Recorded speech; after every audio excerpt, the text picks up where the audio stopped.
প্রিয় দর্শক, প্রীতি নিন, শুভেচ্ছা নিন। আমি সাজ্জাদ কাদির এই মুহূর্তে আপনাদের সামনে কথা বলতে এসেছি পাঠ্য বইয়ের প্রথম পৃষ্ঠা থেকে জাতীয় সঙ্গীত এবং জাতীয় পতাকা চলে গেল পেছনের পৃষ্ঠায়। এটি উদ্দেশ্য কি? এটিকে আস্তে আস্তে বাতিল করা? এই প্রসঙ্গটি নিয়ে এই মুহূর্তে কথা বলছি বিজয়ের মাস এবং 14 ডিসেম্বর শহীদ বুদ্ধিজীবী দিবসে। শহীদ বুদ্ধিজীবীদের স্মৃতির প্রতি গভীর শ্রদ্ধা, বিনম্র শ্রদ্ধা জানাচ্ছি। গত কয়েক দশক যাবৎ প্রথম থেকে পঞ্চম শ্রেণী অর্থাৎ আমাদের যে প্রাইমারির বাচ্চারা কেবল যারা শেখেন তাদের আমার বাংলা বইয়ের শুরুতে জাতীয় সঙ্গীত ও জাতীয় পতাকার ছবি যুক্ত করা হতো এবং সেটি থাকতো প্রথম পৃষ্ঠায়। এবার সংস্কারের নামে নতুন সিলেবাস বা নতুন বইয়ে এই জাতীয় পতাকা এবং জাতীয় সঙ্গীতের যে পরিচয় ঘটানো বাচ্চাদের মধ্যে সেটি পেছনের পৃষ্ঠায় নিয়ে যাওয়া হয়েছে। আমার কাছে মনে হচ্ছে যে এটি আস্তে আস্তে বাদ দেওয়া হবে, বাদ দেওয়ারই ষড়যন্ত্র হিসেবে এই কাজটি করা হচ্ছে। এবং দেখুন, বাদ তো দেওয়া হচ্ছে একের পর এক। বাংলাদেশের মানুষ এখনো জেগে জেগে দেখে অনেকে আক্ষেপ প্রকাশ করছে। যেমন আমাদের জাতীয় দিবস, অনেক গুরুত্বপূর্ণ জাতীয় দিবস বাতিল করা হয়েছে। 15 আগস্ট জাতীয় দিবস বাতিল করা হয়েছে, 7ই মার্চ জাতীয় দিবস বাতিল করা হয়েছে, সংবিধান দিবস যেটি 4 নভেম্বর সেটি বাতিল করা হয়েছে এবং এগুলো সহ আরও কয়েকটি দিবস মিলিয়ে 8টি জাতীয় দিবসকে বাতিল করা হয়েছে। 8টির মধ্যে কিছু কিছু বাতিল করুন, আমারও আপত্তি নেই, যেগুলো সম্পূর্ণ দলীয় দৃষ্টিকোণ থেকে, পারিবারিক দৃষ্টিকোণ থেকে নির্ধারণ করা হয়েছিল। সেগুলো বাতিলের ব্যাপারে অনেক আওয়ামী লীগ অন্তপ্রাণ আওয়ামী লীগকে ভালোবাসেন এমন মানুষও একমত পোষণ করবেন। কিছু কিছু অতিরঞ্জিত ছিল, এটি অস্বীকার করবার উপায় নেই। কিন্তু সংবিধান দিবস, 7ই মার্চ, 15ই আগস্ট এই দিবসগুলো ভাই কার কোন জায়গায় কি ক্ষতি করেছে, কাকে গুঁতো দিয়েছে এই দিবসগুলো, এগুলো বাতিল করা হয়েছে। আমাদের মুক্তিযুদ্ধের স্বাধীনতার বিজয়ের স্লোগান ছিল জয় বাংলা। এটি আদালত কর্তৃক নির্দেশপ্রাপ্ত হয়ে বাংলাদেশ সরকার 2022 সালে প্রজ্ঞাপন জারি করে জাতীয় স্লোগান হিসেবে নির্ধারণ করে।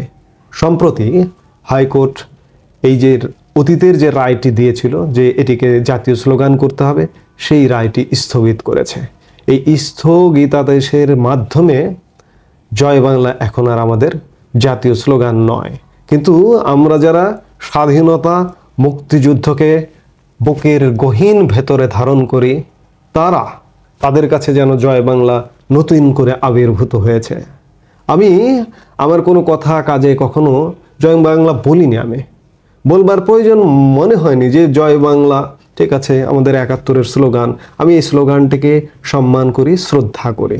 আবার অনেক ক্ষেত্রে মনে হয়েছে যে এটি আওয়ামী লীগাররা বলেন, তাই মনে হয়েছে যে না, আমি তো অরাজনৈতিক মানুষ, আমার নিজেকে রাজনীতিকীকরণ করবারও ইচ্ছে নেই। তো সেই জায়গা থেকে আমি জয় বাংলা বলিনি। কিন্তু এখন যে যা বলুন ভাই, আমি জয় বাংলা বলবো। আমি 71-কে ধারণ করব, মুক্তিযুদ্ধকে ধারণ করব, লালন করব আমার শরীরে রক্তের শেষ বিন্দু থাকা পর্যন্ত। তাই এবং আমাকে যদি আওয়ামী লীগ আরও বলেন কেউ, আমার কোনো আপত্তি নেই। আমি আওয়ামী লীগ না করেও যদি আমার আওয়ামী লীগ ট্যাগ আমার লাগতে হয়, আমার আপত্তি নেই, অসুবিধা নেই। বলুন আমাকে আওয়ামী লীগার বলুন, আফসোস লীগার বলুন, যেটিই বলুন না কেন, আমার কোনো আপত্তি নেই। কিন্তু বাতিল করা হয়েছে। এই বাতিলের ধারাবাহিকতায় এখন আমি মনে করছি বা আমার মনে হচ্ছে যে জাতীয় পতাকা হাত দেওয়া হবে, আমাদের জাতীয় সঙ্গীতের উপরে হাত দেওয়া হবে। এই হাত দেবারই প্রথম পদক্ষেপ পাঠ্য বইয়ের প্রথম পৃষ্ঠা থেকে শেষ পৃষ্ঠায় পাঠানো। চিন্তা করেছেন একবার আমার জাতীয় পতাকা, আমার জাতীয় সঙ্গীত শিশু বাচ্চাদের চেনানোর জন্য এটি প্রথম পাতায় তারা প্রথম পার্ট নিয়ে বেড়ে উঠবেন এবং এটি প্রথম পাতায় দেখবার কারণে এটির একটা ভিন্ন গুরুত্ব নিয়ে তারা বেড়ে উঠেছেন। কিন্তু এটিকে যখন শেষ পৃষ্ঠায় দেওয়া হবে তখন কি হবে? এটিকে মনে করবেন যে এটি একটু গুরুত্বহীন জিনিস, গুরুত্বহীন বিষয়। অনেকে এটি দেখবেনও না, কিংবা দেখলেও মনে করবেন যে বিষয়টি গুরুত্বপূর্ণ নয়, গুরুত্বহীন একটি বিষয়, এই জন্য এটি কিছুই না আসলে এমনটা মনে হবে।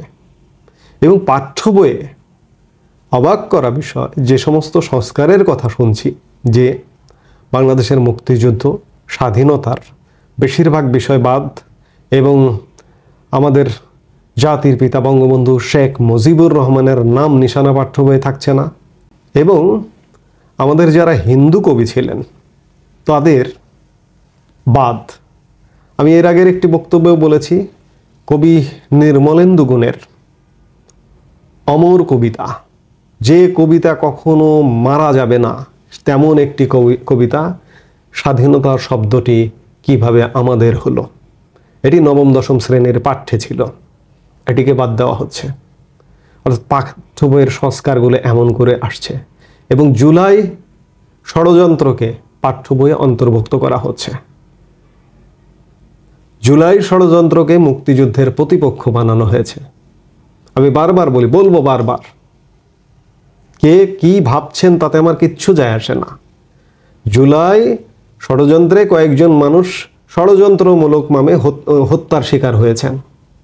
সেই ষড়যন্ত্রের হত্যা কাণ্ড পাঠ্য বইয়ে আসছে, হত্যাকাণ্ডের শিকার তাদের জীবন কথাও পাঠ্য বইয়ে আসছে।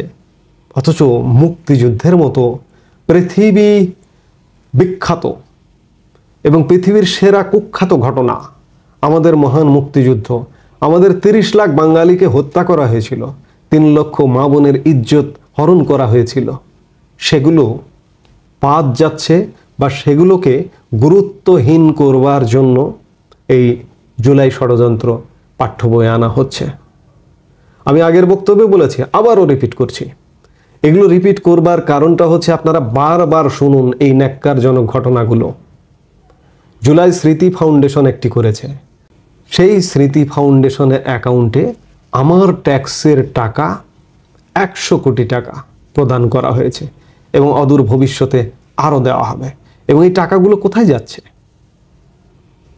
কদিন আগে দেখলেন সার্জিস আলম তার এলাকায় কম্বল বিতরণ করছেন। কত টাকার এই টাকা? একজন স্টুডেন্ট কোথায় পাচ্ছেন টাকা? নির্বাচন করবেন সামনে, যার কারণে এলাকায় গিয়ে এসব কাজ করছেন। নির্বাচন করলে জামানতটা থাকবে কিনা সে ব্যাপারে সন্দেহ আছে। এবং আরও অন্যান্য যে সমন্বয়করা ছিলেন তারাও তাদের নিজ নিজ এলাকায় বারবার যাচ্ছেন। কুমিল্লায় যাচ্ছেন, ওই যে একটা বাচ্চা উপদেষ্টা আছে, কি যেন নাম, আসিফ মাহমুদ সজীব ভুইয়া, কুমিল্লায় 2 দিন পর পর যান। নানান অ্যাক্টিভিটিস দেখে এ ব্যাপারে মানে সন্দেহ হবার কোনো কারণ নেই যে এরা ভবিষ্যতে রাজনীতি করতে আসছেন। এই ধরনের ন্যাক্কারজনক ঘটনা চলছে এবং আমাদের জেনারেশনের মধ্যে, জেনারেশনের মগজে এই ছোট ঘটনাকে অনেক বড় ঘটনা হিসেবে উপস্থাপন করবার চেষ্টা চলছে। আজকে বিজয়ের মাস ডিসেম্বরে অনেক ঘটনা দেখতে হচ্ছে এবং ঘটনা দেখছি আর দুঃখ পাচ্ছি, কষ্ট পাচ্ছি। কবে জাগবে বাংলার মানুষ এসব অন্যায়, অত্যাচার, নির্যাতন, নিপীড়ন থেকে উদ্ধার হতে? আপনারা জাগুন, নিজেদেরকে উদ্ধার করুন, নইলে শেষ পরিণতি দেশের কি হবে ভাবতেও পারছেন না, কল্পনাও করতে পারছেন না। নানামুখী ষড়যন্ত্রে লিপ্ত এখনকার দখলদার ক্ষমতাসীনরা। এই মুহূর্তে এ পর্যন্তই। সবাই ভালো থাকুন। আমার স্বাধীনতা মুক্তিযুদ্ধের স্লোগান জয় বাংলা বলে আমি আমার কথা শেষ করছি। আমাদের ভিডিওগুলো নিয়মিত পেতে সাবস্ক্রাইব করুন Sajjad Kadir and the legends YouTube channel এবং লাইক, কমেন্ট, শেয়ার করে সাথে থাকুন।